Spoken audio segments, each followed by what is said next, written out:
좋은 교육 정보라든지 정보 공유가 상호 간에 좀 이루어져야 되는데 정보 공유가 잘 안 되는 학부모 모임을 하다 보면은 대학교에 간단 말이에요. 그런데 자기 자식이 만약에 좋은 대학에 가지 못했어요. 네, 약간 엄마들 사이에서는 급이 그거잖아요. 입시가 좀 급이잖아요. 만약에 그게 안 되면은 조용히 잠수를 타버리세요. 내가 멘토링한 엄마들의 자녀들은 너무 막 잘 갔는데 정작 내 자식이 안 나오면 기분이 어떠실 것 같아요? 실제로 저희 아이가 그랬어요.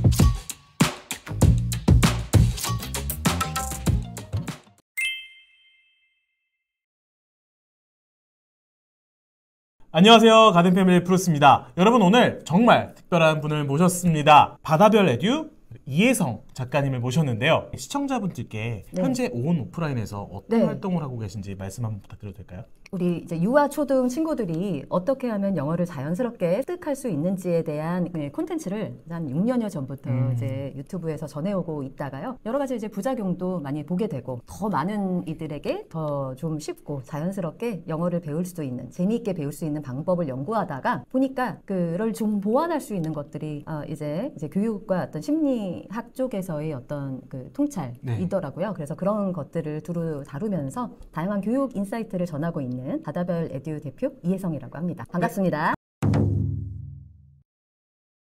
작가님, 아이의 교육을 위해서 거리를 둬야 될 엄마 유형이 있다고 말씀을 하셨는데요. 조금 말씀 부탁드려도 될까요? 다양한 엄마들과의 모임, 그리고 엄마들과의 어떤 소통, 코칭을 두루 해오고 강의도 해오면서요. 또 좋은 교육에 대한 이야기를 하다 보면은 생각을 좀 해봐야 할 내용들이 그러니까 어떤 사람을 조금 약간 거리를 두어야 될지, 그리고 어떤 사람을 만나야 될지 뭐 이런 내용이었던 것 같아요. 근데 마침 이렇게 질문을 주셔서 제가 이제 생각을 한번 해봤는데요. 첫 번째로는 자꾸 이제 불안감을 주는 엄마들이라고 할 수가 있어요. 주변의 이웃들 중에. 그러니까 뭐 아이를 이제 낳으면 누구나 자녀에게 이제 욕심이 생길 수밖에 없습니다. 아시겠지만 이제 아이를 낳으면 그 전까지는 뭐 아이에게 굉장히 뭐 아무리 자유로운 교육 그리고 정말 아이의 마음을 헤아리는 교육. 뭐 몬테소리, 발도르프 하면서 굉장히 자연주의 교육법 그리고 아이주도 교육법을 많이들 연구를 하시지만 어느 순간이 되면은 이제 부모님들이 자꾸 옆집 엄마의 약간 이제 간섭을 이제 받게 되죠.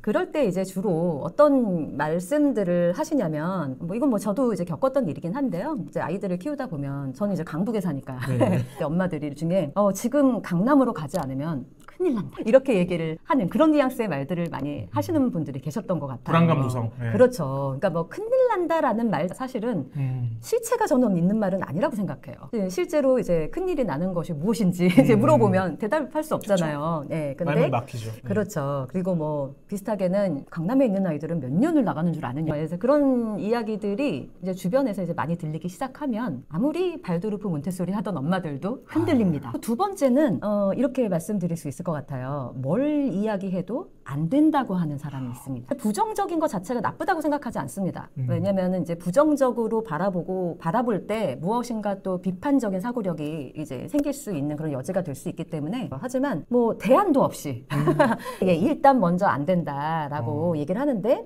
예를 들면 이제 제가 이제 뭐 아이들을 가르치는 시작했어요. 그런데 너는 안 된다.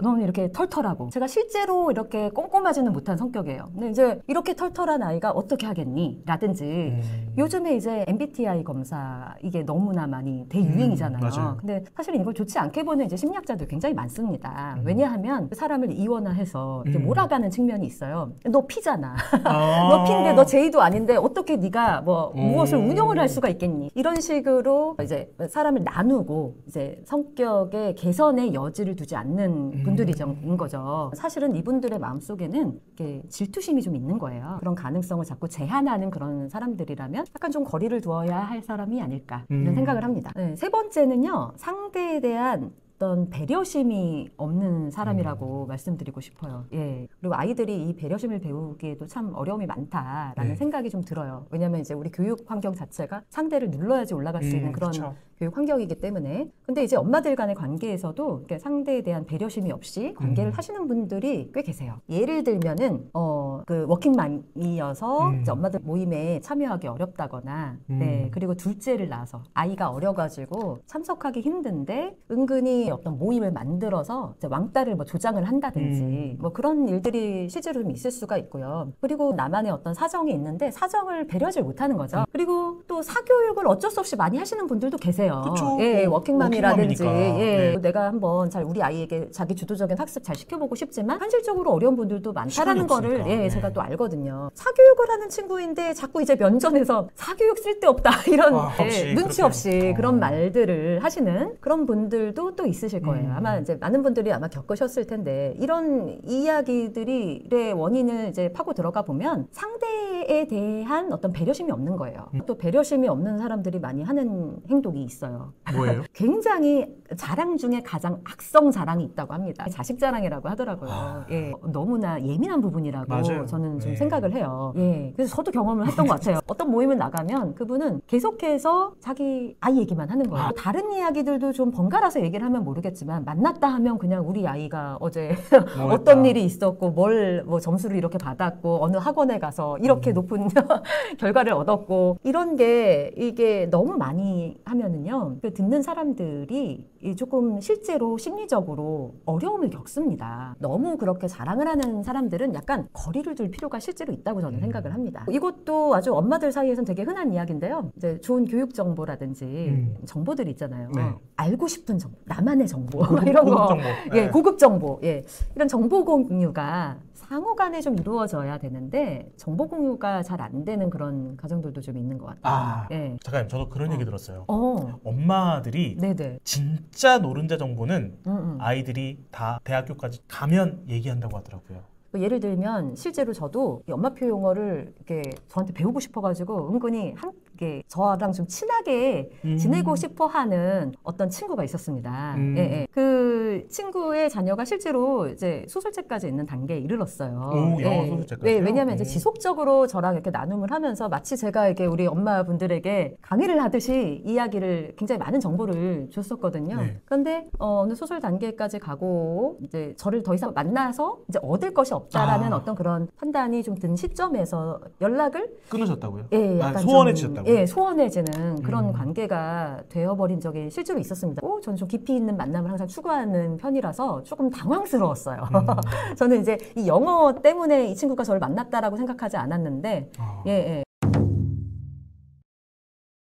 작가님, 네. 이번에는요. 네, 그러니까 지금까지는 이제 그 거리를 둬야 될 엄마들에 대해서 말씀을 해주셨는데요. 네, 네, 네. 그럼 거꾸로 말하면 네. 이런 분들은 은인이다, 귀인이다, 아, 무조건 옆에 두세요. 제가 생각하는 옆에 두어야 할 사람의 첫 번째 조건은 자존감이 좀 넘치는 분들이라고 생각합니다. 오. 예, 이게 다른 말로 하면 뭐냐면 아까 제가 말씀드렸던 거랑 연결되는 내용인데요. 네. 배려하는 사람이라고 생각을 해요. 자존감이 좀 낮은 분들의 특징은 뭐냐면 다른 사람에게 좀 비판하거나 조금 판단하거나 가르치려고 들면서 자기 자존감을 약간 높이려는 그런 시도라고 할 수가 있거든요. 그렇기 때문에 본인 스스로가 이미 나는 심리적으로 좀 충족이 되어 있어. 건강해. 예, 네. 나는 건강해. 그렇다면 굳이 다른 사람을 가르치거나 너무 이제 하대하거나 이런 행동을 하지 않더라도 예, 자기가 충족이 되어 있기 때문에 굉장히 좀 매력 있게 느껴질 수밖에 없는 거죠. 두 번째는 함께 성장하려는 사람. 같이 성장하려는. 예, 아까 제가 약간 좀 거리를 두어야 하는 이웃들이 자주 하는 말 있었잖아요. 너는 안 돼. 너가 어떻게 해. 이런 말들을 많이 하는 분들 좀 거리 두셔야 된다라고 했는데 그걸 좀 반대로 생각해 보시면 나을 것 너도 같아요. 할 수 있어. 그렇죠. 야, 너도 할 수 있어? 약간 이런 거. 너도 가능해. 라는 말. 근데 저는 실제로 이 말을 주변 사람들한테 많이 해주는 편입니다. 그리고 세 번째는 급을 나누지 않는 사람. 예, 이게 되게 중요하다고 생각해요. 경제력이라든지 학력이나 이런 지위 나이 등에 따라서 이제 급을 나누시는 은근히 그런 분들이 굉장히 많으시죠. 사실 안 그런 분들 찾기 힘들 거예요. 저는 이렇게 생각을 해요. 급을 나눈다라는 것은 언젠가 내가 뭔가 힘을 잃었을 때 언제든지 좀 버림받을 수 있는 그런 관계이다. 저는 좀 그렇게 생각을 합니다. 예, 기본적으로 아무리 이렇게 멋있고 훌륭해 보이는 분들이라고 하더라도 인간에 대한 어떤 존중심이 없는 분들은 저는 약간 좀 거리를 두는 편이고, 아무리 조금 지금 상태가 열악하고 어렵고 힘드신 분이라도 사람을 재단하지 않는 사람은 저는 만날 가치가 있는 사람이라고 생각을 해요. 학부모 모임을 하다 보면은 이제 대학교에 간단 말이에요, 애들이. 네. 좋은 대학교에 간 경우는 그대로 부모 모임에서도 나중에 막 연말 뭐 동창회 뭐 이런 거 하고 막 이러잖아요. 분위기 좋죠. 예, 네. 그런데 자기 자식이 만약에 좋은 대학에 가지 못했어요. 네, 약간 가고. 엄마들 사이에서는 급이 그거잖아요. 좋은 입시가 대학 좀 가면. 급이잖아요. 만약에 그게 안 되면은 조용히 잠수를 타버리세요. 아.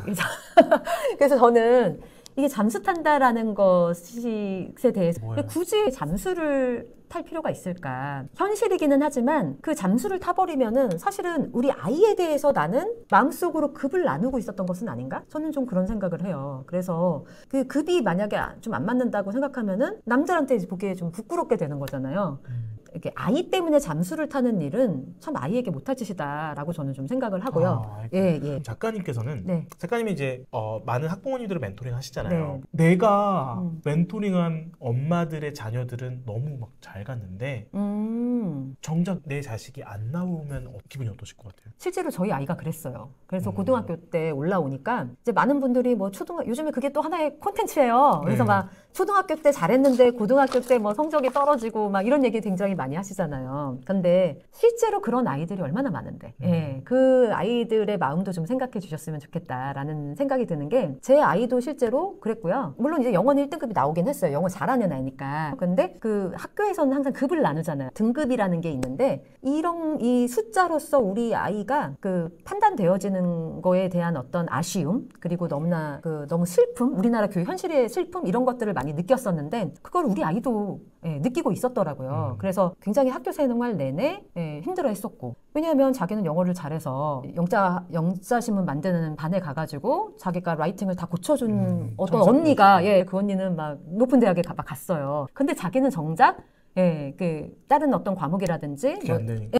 한국식 어떤 교육이랑 얘가 지금 안 맞았던 것 같아요. 제가 지금 생각을 해보면. 그러니까 굉장히 좀 좌절감을 느낄 수밖에 없는 그런 구조더라고요. 그래서 얘는 조금 특이한 길을 갔어요. 그래서 고등학교 3학년 때 이제 저한테 어느 날 저희 부부 앞에다 놓고서 할 얘기가 있다.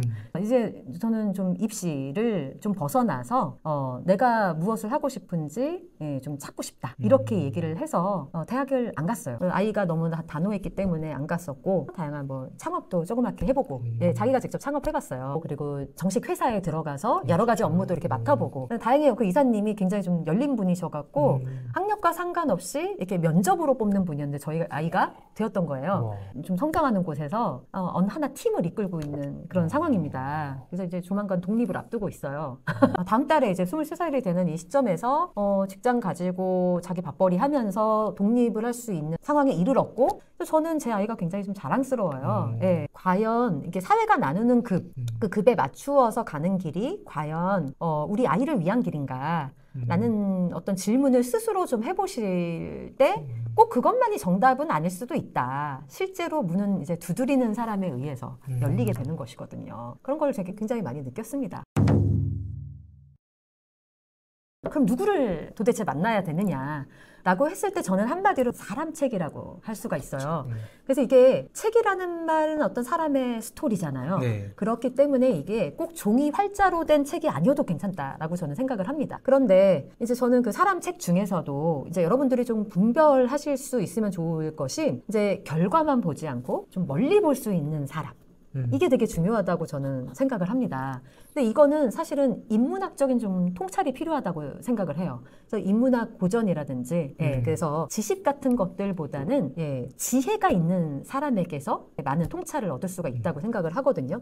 마지막으로 좀 그런 말씀을 꼭 드리고 싶었어요. 여러분 곁에 사람 책 꼭 두시기 바랍니다. 오늘 따뜻한 말씀, 따뜻한 인사이트 나눠주셔서 너무 감사합니다. 너무 감사합니다.